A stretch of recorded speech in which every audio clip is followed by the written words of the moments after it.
Hello my dear student, कैसे हैं आप सब बच्चों। आज हम क्लास 10th के सामाजिक विज्ञान के इतिहास का दूसरे चैप्टर का 5वां पार्ट पढ़ेंगे। चौथे पार्ट में हमने देखा कि महात्मा गांधी अस्पृश्यता यानी कि छुआछूत का भेदभाव खत्म करते हैं और इस तरीके से स्वराज की मांग को आगे बढ़ाते हैं। आज का हमारा 5वां पॉइंट है, 5वां पार्ट में सामूहिक अपनेपन का। क्या है? सामूहिक अपनेपन का भाव। ये चित्र दिखाया गया है बाल गंगाधर तिलक का, जो 20वीं सदी के शुरू की तस्वीर है। इनके आसपास जो चित्र दिखाए गए हैं ये सारे धर्मों से मिक्स हैं, जो एकता का प्रतीक दिखाया गया है। कह रहा है कि राष्ट्रवाद की भावना तब पनपती है जब लोग ये महसूस करने लगते हैं कि वे एक ही राष्ट्र के अंग हैं। यानी कि जब वो महसूस करने लगे कि हम एक ही राष्ट्र के अंग हैं, यानी कि जैसे हमारा शरीर एक है वैसे हमारे सारे राष्ट्र के लोग ही एक हैं।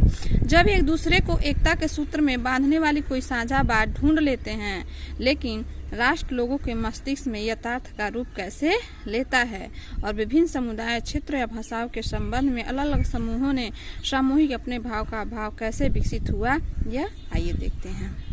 करें कि सामूहिक अपनेपन की यह भावना आंशिक रूप से संयुक्त संघर्षों के चलते पैदा हुई थी। संयुक्त संघर्षों के चलते पैदा हुई थी और इनके अलावा बहुत सारी सांस्कृतिक प्रक्रियाएं भी थी। संयुक्त संघर्षों यानी कि सारे लोगों के मिलने से, यानी कि सभी लोगों के संघर्ष से ही यह पैदा हुई थी। और इसके अलावा बहुत सारी सांस्कृतिक प्रतिक्रियाएं भी हुई थी, जिनके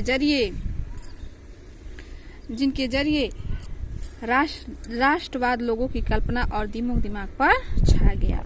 इतिहास व साहित्य, लोक गाथाएं व गीत, चित्र व प्रतीक सभी राष्ट्र को साकार करने में अपना योगदान दिया। यानी कि लोक गाथाएं, साहित्य, लोगों ने साहित्य में भी लिखा राष्ट्र के बारे में, एकता के बारे में, लोक गाथाओं के माध्यम से लोगों को तक पहुंचाया, गीत के माध्यम से पहुंचाया, चित्रों के माध्यम से प्रतीक के रूप में सभी ने राष्ट्र को साकार करने में अपना योगदान दिया।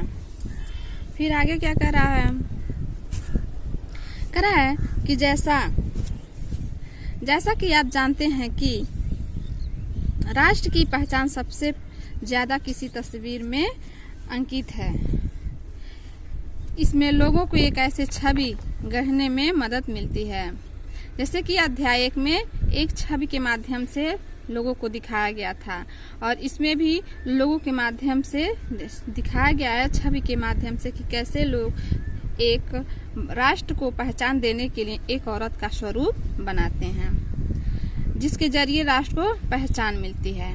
कह रहा है 20वीं सदी में राष्ट्रवाद के विकास के साथ भारत की पहचान भी भारत माता की छवि का रूप लेने लगती है, और यह तस्वीर पहली बार बंकिम चंद्र चट्टोपाध्याय ने बनाई थी। 1870 के दशक में उन्होंने मातृभूमि की स्तुति के रूप में वंदे मातरम गीत लिखा था। किसने? बंकिम चंद्र चट्टोपाध्याय ने। और बाद में इन्होंने अपने उपन्यास आनंद मठ में शामिल कर लिया, और यह गीत बंगाल में स्वदेशी आंदोलन में खूब गाया गया।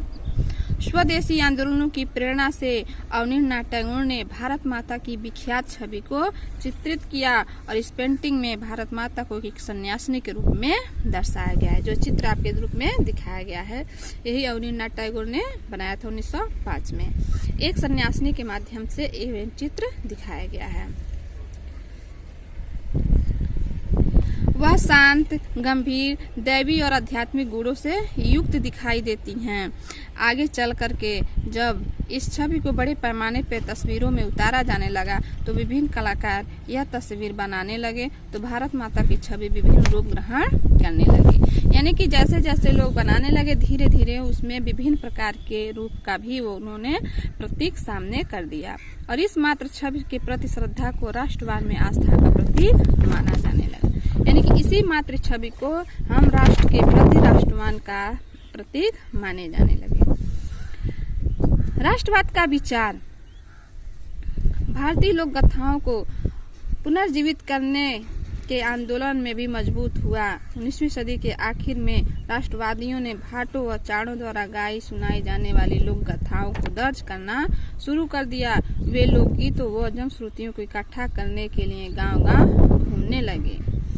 उनका मानना था कि यही कहानियां हमारी उस परंपरागत संस्कृति की सही तस्वीर पेश करती है जो बाहरी ताकतों के प्रभाव से भ्रष्ट और दूषित हो चुकी थी। अपनी राष्ट्र को पहचान को ढूंढने और अपने अतीत में गौरव का भाव पैदा करने के लिए इस लोक परंपरा को बचाकर रखना जरूरी है। उन्होंने अपने अतीत से इस गौरव को पैदा किया। बंगाल में खुद रविन्द्रनाथ टैगोर भी लोक गाथा गीत, बाल गीत और श्रमिकों को सामूहिक इकट्ठा किया। यह चित्र जवाहरलाल नेहरू के एक लोकप्रिय चित्र दिखाया गया है।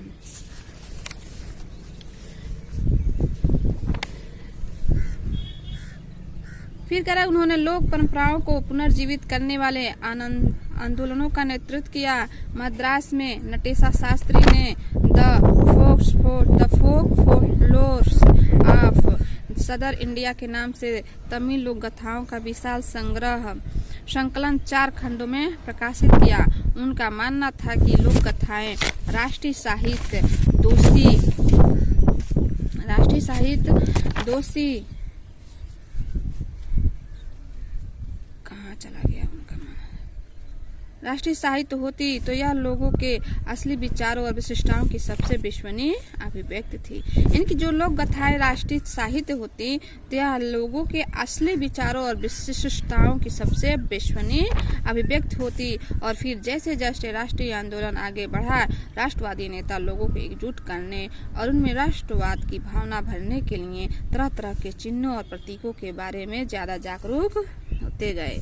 फिर बंगाल में स्वदेशी आंदोलन के दौरान एक तिरंगा झंडा जिसको हरा, पीला और लाल, यानी कि बंगाल में स्वदेशी आंदोलन में सबसे पहले तिरंगा झंडा बनाया गया जिसका कलर कैसा था, हरा, पीला और लाल।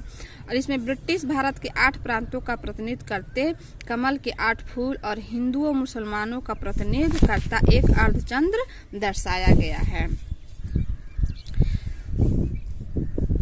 फिर 1921 तक गांधी जी ने स्वराज का झंडा फिर दोबारा तैयार किया और यह तिरंगा सफेद, हरा और लाल, यानी कि जो इस समय था। और इसके मध्य से गांधीवादी प्रतीक चरखे को भी जगह दी गई, यानी कि जो गांधी जी चरखा चलाते थे उस चरखे को बीच में सफेद कलर के बीच में लगाया गया जो स्वावलंबन यानी कि बहुत ही लंबे उम्र का प्रतीक दिखाया गया था। जुलूसों में यह झंडा थामे चलना शासन के प्रति अवज्ञा का संकेत था।